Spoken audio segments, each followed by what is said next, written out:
Assalamualaikum warahmatullahi wabarakatuh.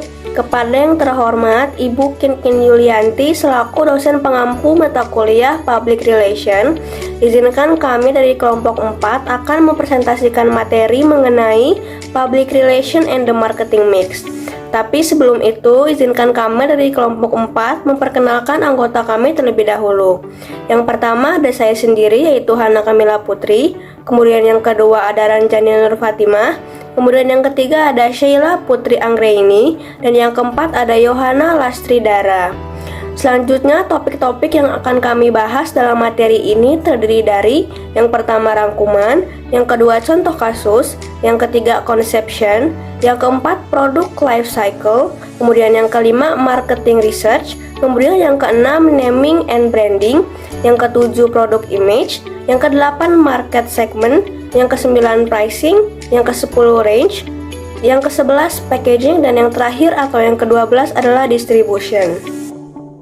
Baik, pertama-tama saya akan menjelaskan mengenai keseluruhan rangkuman materi. Marketing dalam public relation atau PR atau biasa disebut dengan humas adalah bagian dari strategi pemasaran dan strategi perusahaan secara keseluruhan sebagai penghubung perusahaan dengan konsumennya serta masyarakat luas melalui penyampaian informasi, program-program, dan kesan yang meyakinkan dalam usaha memperlihatkan bahwa perusahaan dan produk-produknya sesuai dengan kebutuhan, keinginan, kepentingan, dan minat konsumen.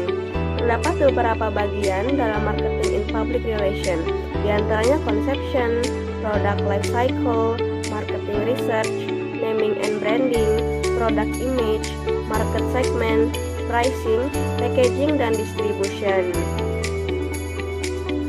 Marketing public relation merupakan suatu kegiatan yang terencana dan suatu usaha yang terus-menerus untuk dapat memantapkan dan mengembangkan iktikat baik atau goodwill dan membangun timbal baik atau mutual understanding antara suatu organisasi dengan masyarakat. Marketing public relation ini cukup efektif dalam membangun brand awareness atau pengenalan merek dan brand knowledge atau pengetahuan merek. Pengembangan tersebut juga berpotensi untuk memasuki dan bahkan mendukung bauran pemasaran atau marketing mix, khususnya unsur promosi dalam bauran tersebut. Tapi perlu diperhatikan bahwa untuk bidang khusus PR perusahaan dan keuangan serta hubungan industrial, public relation tidak dianggap sebagai satu unsur yang terisolasi. Periklanan memang demikian, tetapi public relation seperti yang akan ditunjukkan terkait dengan keseluruhan bauran termasuk periklanan. Baik, selanjutnya saya akan memaparkan mengenai contoh kasus dalam materi public relation and the marketing mix. Kelompok kami mengambil kasus mengenai sertifikat halal oleh produk mie gacoan. Belakangan ini ramai soal restoran yang sedang menjadi topik hangat yang diperbincangkan oleh masyarakat, terutama pecinta kuliner bakmi. Salah satu restoran yang menjadi topik pembicaraan tersebut adalah Mie Gacoan, di mana Mie Gacoan ini memiliki nama-nama makanan yang unik dan dibanderol dengan harga yang sangat murah. Pada awalnya, restoran Mie Gacoan ini berdiri pada tahun 2016, tepatnya di Kota Malang. Hingga saat ini, restoran Mie Gacoan telah mempunyai 100 cabang di Indonesia dengan mayoritas cabang berada di Pulau Jawa. Nah, Mie Gacoan yang belum mendapatkan sertifikasi ini dikarenakan restoran tersebut tidak memenuhi kriteria sistem jaminan halal atau SJH yang berkaitan dengan nama produk. Sedangkan untuk bahan dalam menu makan restoran tersebut sudah diidentifikasi halal dan higienis. Sertifikasi halal tersebut tak diberikan karena nama restoran dan daftar menu yang dianggap aneh dan mengangkat unsur mistis. Persyaratan nama merek atau produk tidak boleh mengarah pada hal kebatilan. Nama produk tidak boleh menggunakan nama yang mengarah pada hal-hal yang menimbulkan kekufuran dan kebatilan. Contohnya adalah coklat Valentine, biskuit Natal, mie gongsi facai. Seperti diketahui, restoran Mie Gacoan ini mengambil nama menu seperti mie iblis, mie setan, es genderuwo, es tuyul, es sundel bolong, dan es pocong. Dijelaskan bahwa label halal pada suatu produk diberikan oleh Institusi Majelis Ulama Indonesia atau MUI. Dengan adanya label halal ini, umat muslim dapat dengan mudah menemukan makanan dan minuman. Label MUI untuk restoran di Indonesia ini sangatlah krusial, karena Indonesia merupakan negara yang bermayoritas umat muslim, sehingga mayoritas konsumen pun juga membutuhkan restoran yang terjamin dengan kehalalannya. Sehingga dapat dikatakan bahwa marketing yang dilakukan oleh pihak mie gacoan ini tidak efektif, karena dampaknya adalah brand tersebut tidak bisa dilabeli halal oleh MUI, yang mana pada produk ini marketing naming dan brandingnya tidak terjalankan dengan efektif. Baik, selanjutnya saya akan melanjutkan pada materi di mana topik pertama adalah conception atau konsep dari marketing and public relation ini. Public relation ini sendirinya merupakan proses komunikasi yang dilakukan dua arah yang diperoleh dari umpan balik atau feedback yang dapat membantu menciptakan produk baru atau mendevelop mengembangkan produk yang sudah ada sebelumnya.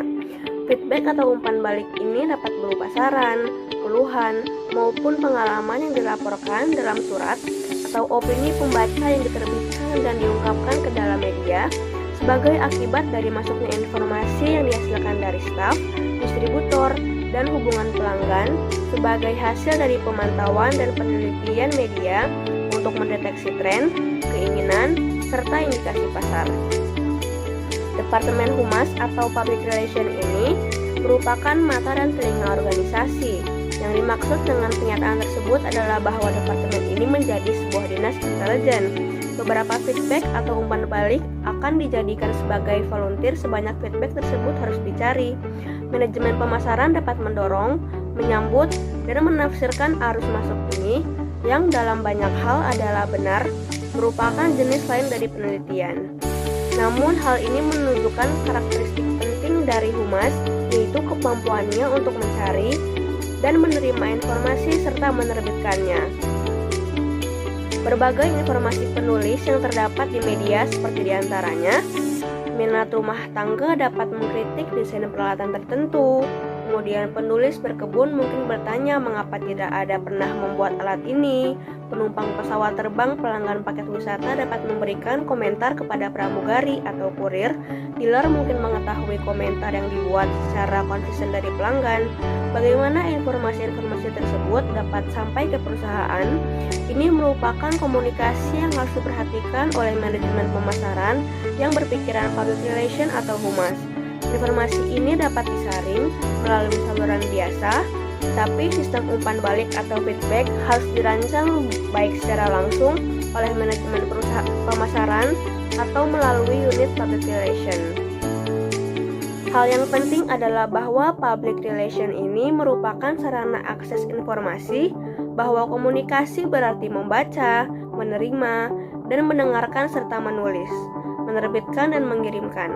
Dalam public relation, kita sering berbicara tentang pemimpin opini.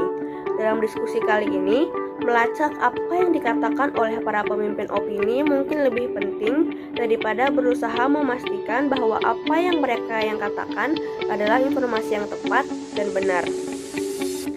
Pasar harus didengarkan dan tidak hanya diedukasi oleh Departemen Public Relation atau Humas atau dibujuk oleh iklan.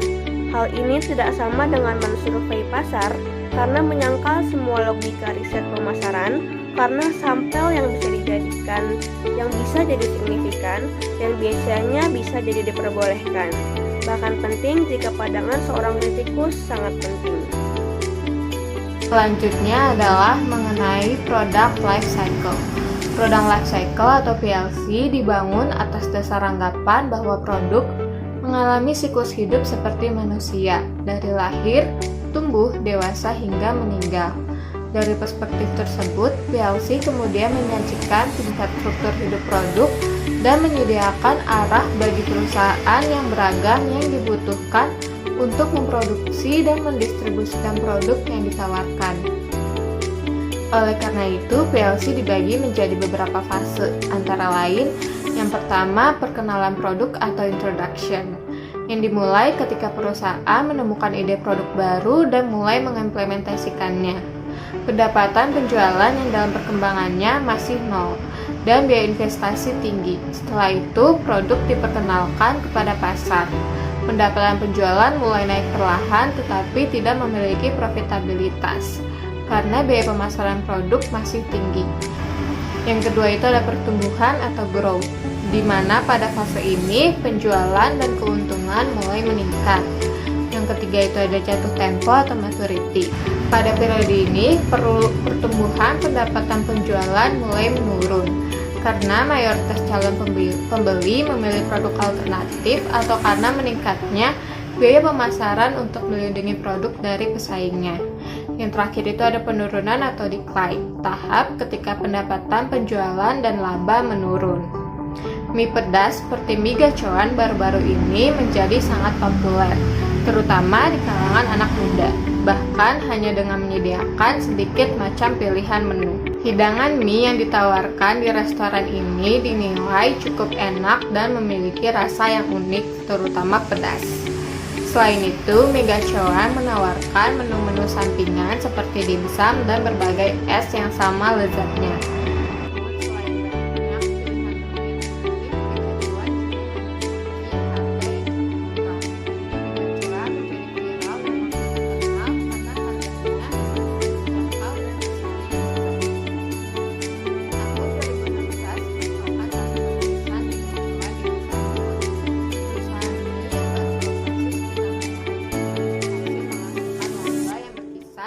Antara 40 hingga 50% dari penjualan. Mengingat betapa sulitnya persaingan di industri restoran ini tidak dilakukan lagi merupakan pencapaian yang fantastis. Perusahaan yang awalnya baru dibangun di kota Malang ini bisa berkembang pesat. Mie gacoan dengan cepat juga meningkat seperti Medan, Solo, Surabaya, Bali, Jakarta, dan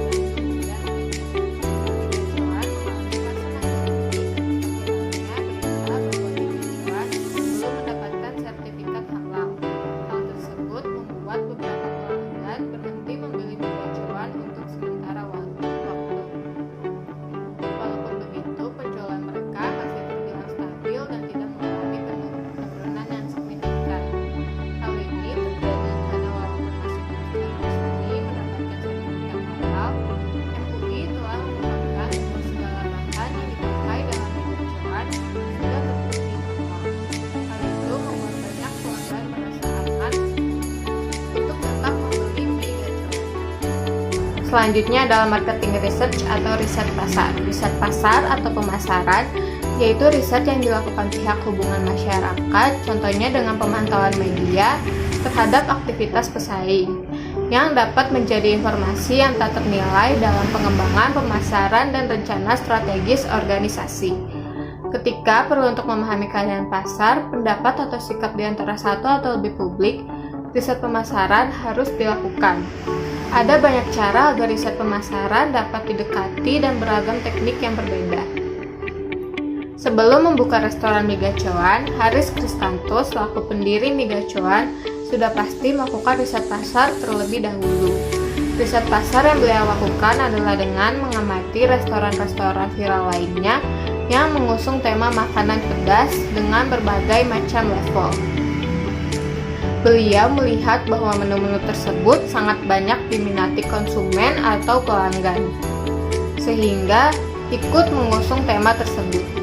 Setelah melakukan riset, Haris Kristanto juga menetapkan harga yang sangat terjangkau, yang dengan cepat menarik para konsumen untuk mencoba dan membeli mie gacoan. Selain itu, setelah beberapa tahun viral, muncullah berita bahwa mie gacoan belum mendapatkan sertifikat halal dari MUI. Mie gacoan segera melakukan riset pasar dengan memperhatikan respon netizen terhadap berita itu. Berita tersebut menuai banyak kontra dari netizen, terutama netizen yang beragama Islam. Dan banyak netizen yang sementara waktu berhenti melakukan pembelian mie gacoan sampai keluarnya sertifikat halal resmi dari MUI. Melihat hal itu, perusahaan migacuan segera melakukan perundingan dengan berbagai divisi perusahaan, terutama divisi Public Relations, untuk melakukan perubahan agar dapat segera mendapatkan sertifikat halal. Selanjutnya adalah mengenai naming atau branding. Hubungan penamaan atau branding sangat kuat dengan media massa, terutama pers, radio, dan televisi. Departemen Humas sering mengetahui bagaimana strategi branding dimainkan di media massa. Opini publik sangat penting dalam menentukan mengenai citra brand tersebut. Penamaan dan branding membutuhkan masukan hubungan masyarakat atau PR karena komunikasi, identitas perusahaan, citra perusahaan, penjualan dan hubungan pelanggan, dan banyak aspek hubungan masyarakat lainnya terlibat. Ini adalah ketika pengetahuan, pengalaman, dan saran dari praktisi PR dapat berharga bagi manajemen puncak atau manajemen pemasaran ataupun keduanya, terutama pada pertemuan di mana diskusi awal sedang diadakan tentang perencanaan masa depan. Namun kebalikannya terkadang terjadi dengan hasil yang menghancurkan. Orang-orang humas hanya dipanggil untuk menulis siaran pers tentang perubahan nama ketika segala sesuatu yang lain diputuskan berbulan-bulan sebelumnya. PR dapat memiliki dampak substansial pada peluncuran produk atau merek baru. Migacuan sendiri diambil dari kata gaco, yang artinya jagoan atau andalan dalam bahasa Jawa. Selain itu, nama menu makanan dan minuman di restoran ini juga terbilang cukup unik. Misalnya saja mie setan, mie iblis, mie angel, es genderuwo, es pocong, es sunda bolong, hingga es tuyul. Nama-nama menu tersebut berhasil menarik perhatian para konsumen dan membuat penjualan migacuan terus-menerus meningkat. Namun dengan menu-menu unik tersebut justru membuat migacuan sulit mendapatkan sertifikat halal dari MUI. Agama Islam sendiri mengizinkan pemberian nama makanan dan minuman yang tidak lazim selama masih diproduksi dengan komponen halal. Namun sebaiknya hal itu dihindari karena MUI terus-menerus menganjurkan untuk memberikan nama yang baik untuk penamaan manusia atau bahkan makanan dan minuman. Indonesia merupakan negara yang penduduknya mayoritas beragama Islam. Maka dari itu, migacuan sebaiknya mengubah nama-nama menu tersebut agar mendapat kepercayaan penuh konsumen. Pada tanggal 1 Februari 2023, migacuan memposting sendiri sertifikat halal yang dikeluarkan secara resmi oleh MUI untuk restoran migacuan.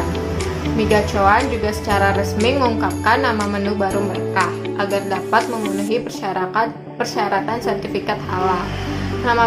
Nama menu tersebut tidak lagi membawa konotasi negatif. Nama menu semuanya diubah, bahkan yang namanya tidak menyiratkan sesuatu negatif. Mie angel tetap diubah menjadi mie sweet. Mie home pimpa menggantikan mie setan yang terkenal. Selanjutnya, mie iblis yang sangat disukai berubah nama menjadi mie gacoan. Hal serupa juga terlihat pada nama menu minuman. Es tuyul menjadi es tek-tek, es genderuwo menjadi es gobak sodor, es sunda bolong menjadi es luku batok, serta es pocong menjadi es petak umpet.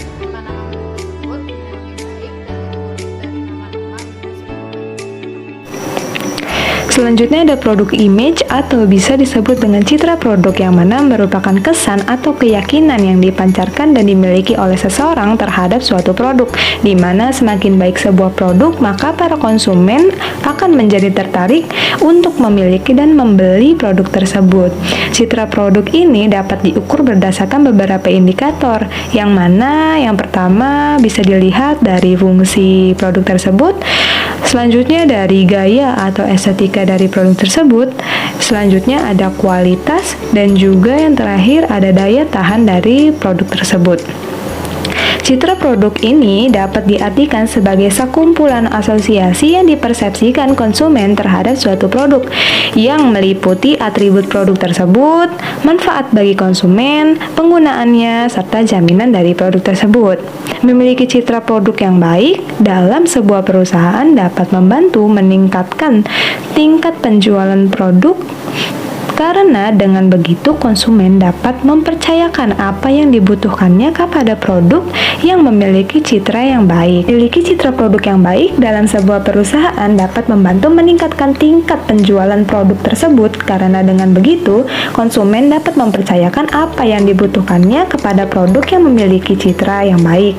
Dengan citra produk yang baik, mampu membuat perusahaan pemilik produk tersebut dapat bersaing dengan perusahaan lain untuk menarik minat dan kepercayaan dari para konsumen. Seperti yang kita ketahui, mie gacoan, salah satu merek makanan yang belakangan ini populer di kalangan remaja, merupakan salah satu produk yang memiliki citra yang baik dan juga unik. Dengan memanfaatkan ciri khas dari produk yang mereka jual, yaitu olahan mie dengan tingkat kepedasan yang berbeda, kemudian disesuaikan dengan nama-nama yang tak lazim. Misalnya, level kepedasan terendah diberi nama mie angel, sedangkan level kepedasan tingkat tinggi diberi nama mie iblis. Hal ini dimanfaatkan dengan baik untuk membangun citra dari produknya dan membuat minat konsumen untuk membeli meningkat.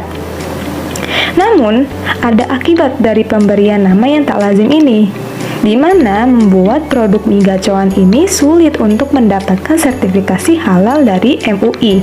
Pemberian nama yang mengandung unsur setan masuk ke dalam poin ke-6 dari 11 kriteria yang telah ditulis dalam peraturan MUI, di mana produk tersebut tidak boleh memiliki kecenderungan produk haram.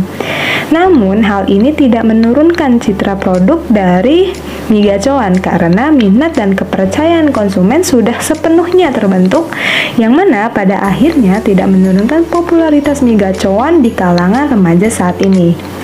Selanjutnya ada market segment atau segmentasi pasar.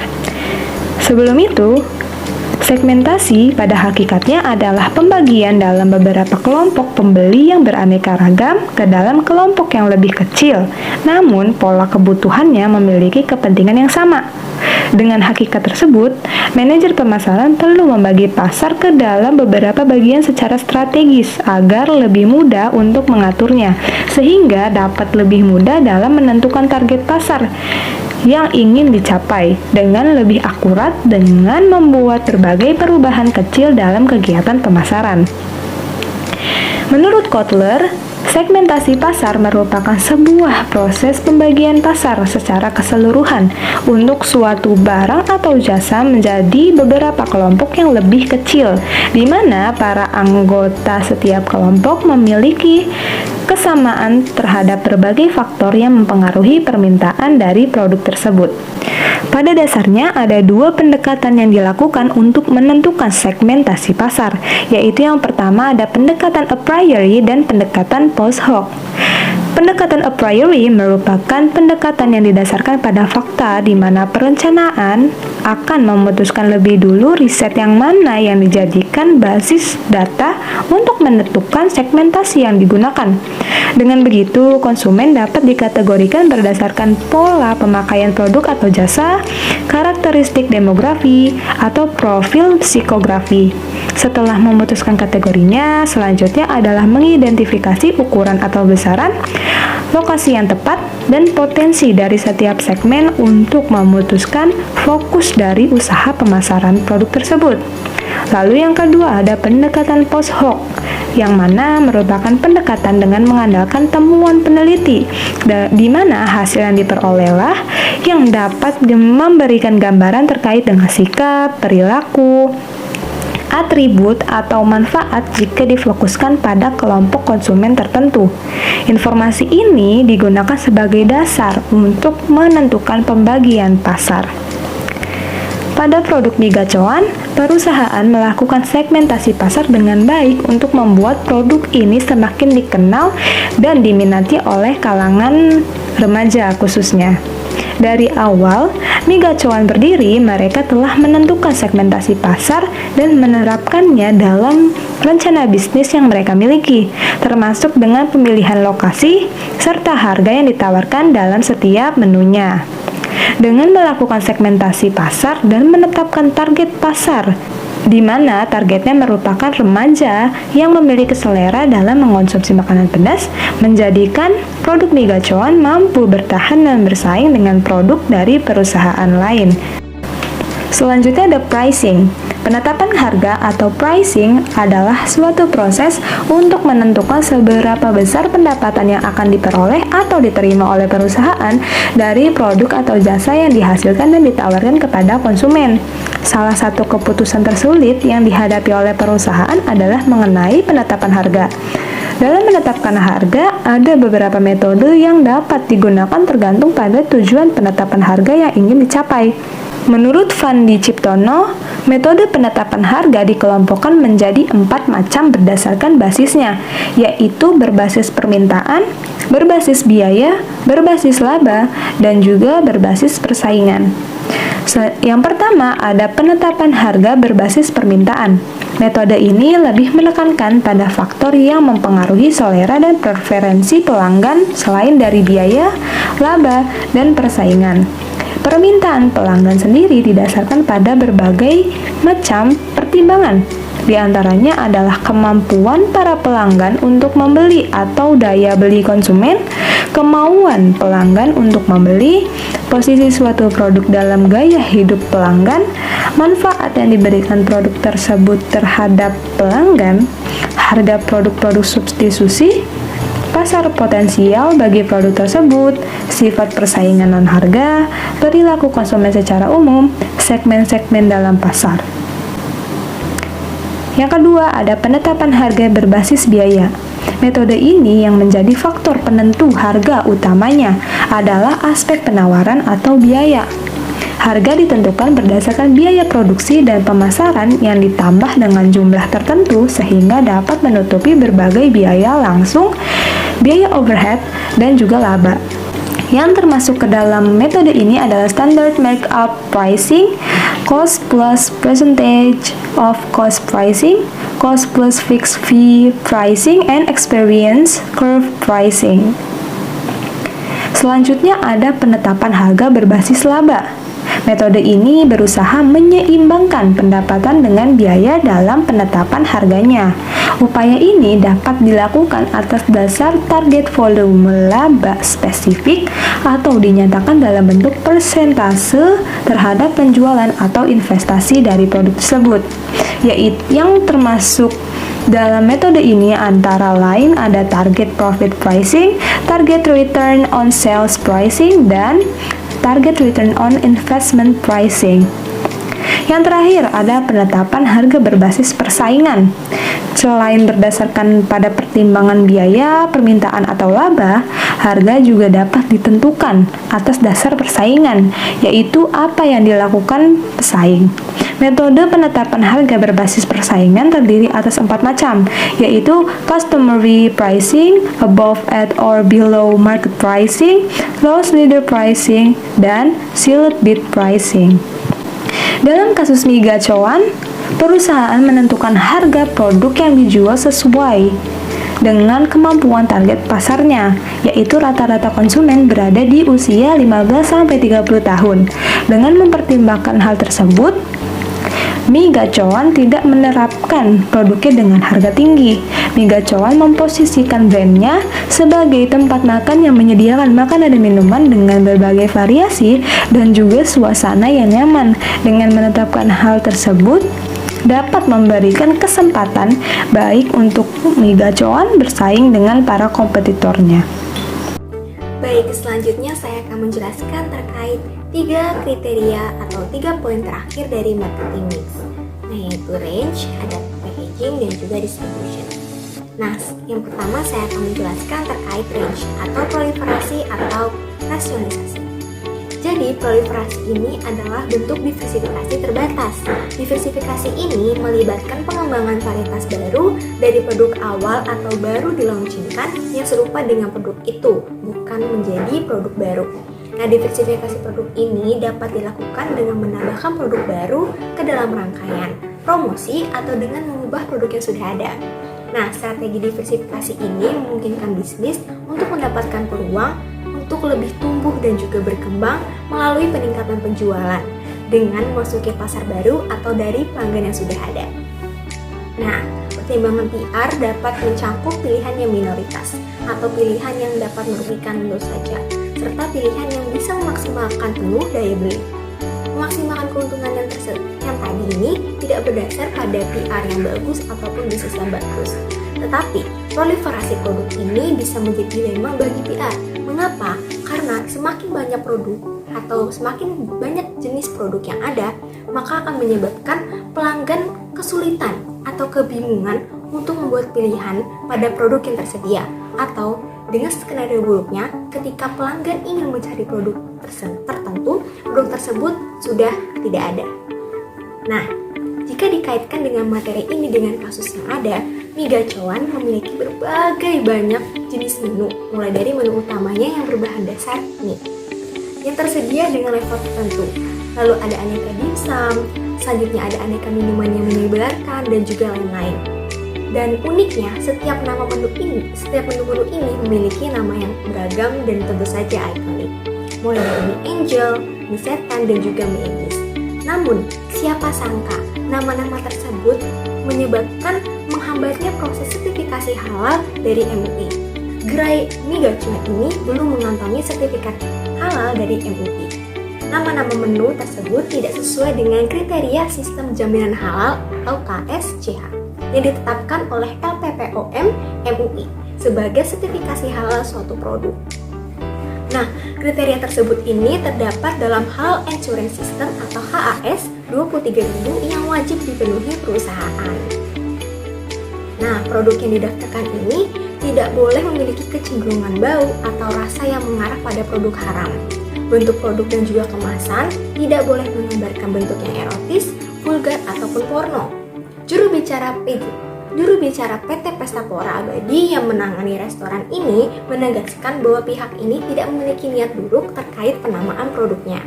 Pihaknya juga berencana mengganti nama menunya agar dapat mengantongi sertifikasi halal. Meski begitu, ia mengklaim bahwa restorannya memiliki bahan-bahan yang 100% halal. Lalu yang kedua yaitu packaging. Pengemasan atau packaging ini merupakan proses yang berkaitan dengan perancangan pembuatan wadah atau kontainer atau pembungkus atau wrapper untuk suatu produk. Kemasan merupakan pembungkus suatu produk. Penciptaan kemasan pun harus memenuhi berbagai persyaratan seperti kualitas, kemasan, bentuk, warna, dan juga persyaratan lainnya. Kemasan berada di level eksekutif yang dapat membantu atau menghambat penjualan. Kemasan dapat dirancang untuk ekonomi, kebersihan, penampilan, perlindungan, penggunaan produk, atau setelah penggunaannya. Pertimbangan PR terletak pada kesenangan, kepuasan, manfaat, kebersihan, kegunaan, dan juga kebersihan atau penggunaan sekunder dari kemasan tersebut. Oleh karena itu, kemasan yang cerdas, berguna, dan nyaman merupakan hal penting yang dapat memperkuat hubungan antara penjual dan juga pembeli. Kemasan pada mie gacoan cukup ikonik karena mencantumkan nama mie gacoan di tengah kemasan. Dengan menunjukkan identitas brand, konsumen juga lebih mudah untuk mengenal brand tersebut dan membedakan dengan milik kompetitor. Bahan pada kemasan tersebut anti tumpah dan juga tahan panas, sehingga cocok untuk menempatkan mie tersebut. Desain yang kreatif juga memberikan poin tambahan. Kemasan yang menarik juga bisa menjadi daya tarik tersendiri yang dapat mengundang pembelian suatu produk. Hal tersebut bisa dibandingkan dengan produk yang sudah ada dari zaman dahulu. Contohnya kemasan pada produk Coca-Cola yang berupa botol kaca. Jadi menurut sejarah perkembangan Coca-Cola, pada tahun 1915 saat itu belum banyak brand atau produk-produk yang menggunakan kemasan botol kaca. Sehingga masyarakat mudah mengenali produk Coca-Cola hanya dengan melihat botolnya saja. Terbukti hingga saat ini Coca-Cola eksis di pasaran dan bisa bersaing dengan produk yang lain. Lalu yang ketiga atau yang terakhir yaitu distribution. Jadi distribusi ini ataupun place atau tempat, yakni memilih atau mengelola sarana perdagangan yang dipakai untuk menyeluruhkan produk dan juga untuk melayani pasar serta menggunakan sistem distribusi untuk pengiriman dan permintaan produk secara fisik. Tidak bisa dibantahkan bahwa cara penjualan, promosi, dan pada penjualan produk dapat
Tulungagung, dan juga lain-lain.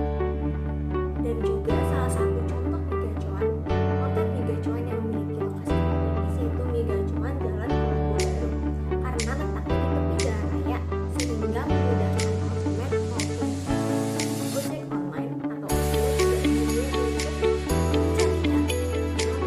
Namun masalah sertifikasi halal ini yang masih belum terselesaikan bisa menjadi bom waktu bagi pedagang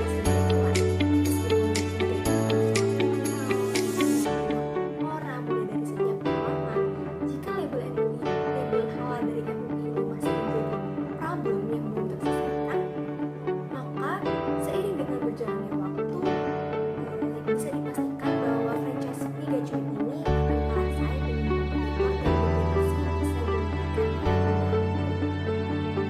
Baik, selanjutnya saya akan memaparkan kesimpulan pada materi ini, di mana produk life cycle atau PLC dibangun atas dasar anggapan bahwa produk mengalami siklus hidup seperti manusia, dari lahir, tumbuh, dewasa hingga meninggal. Dari perspektif tersebut, PLC kemudian menyajikan tingkat struktur hidup produk dan menyediakan arah bagi perusahaan yang beragam yang dibutuhkan untuk memproduksi dan mendistribusikan produk yang ditawarkan. Kemudian, pihak hubungan masyarakat atau PR ini juga berperan dalam naming atau branding. Hubungan pemasaran atau branding sangat kuat dengan media massa, terutama pers, radio, dan televisi.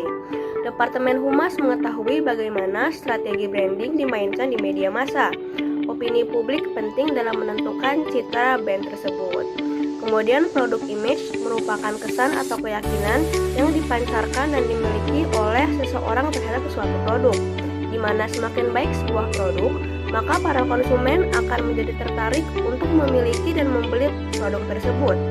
Citra produk atau produk image dapat diartikan sebagai sekumpulan asosiasi yang dipersepsikan konsumen terhadap suatu produk yang meliputi atribut produk tersebut, manfaat bagi konsumen, penggunaannya, serta jaminan. Setelah memiliki citra produk yang baik, perlu adanya segmentasi pasar untuk dapat menentukan strategi yang tepat dalam memasarkan produk atau jasa. Segmentasi pasar merupakan sebuah proses pembagian pasar keseluruhan untuk suatu barang atau jasa menjadi beberapa kelompok yang lebih kecil, di mana para anggota setiap kelompok mempunyai kesamaan terhadap berbagai faktor yang mempengaruhi permintaan. Kemudian, penetapan harga atau pricing adalah suatu proses untuk menentukan seberapa besar pendapatan yang akan diperoleh atau diterima oleh perusahaan dari produk atau jasa yang dihasilkan. Salah satu keputusan tersulit yang dihadapi oleh perusahaan adalah mengenai penetapan harga. Diversifikasi produk dapat dilakukan dengan menambahkan produk baru ke dalam rangkaian atau dengan mengubah produk yang sudah ada. Kemudian, packaging bisa meningkatkan umur simpan serta melindungi produk dari berbagai kerusakan. Tidak hanya itu saja, kemasan produk bisa dimanfaatkan untuk keperluan branding. Bisa menggunakan desain warna brand, logo, maskot, tagline, dan identitas brand lainnya pada kemasan.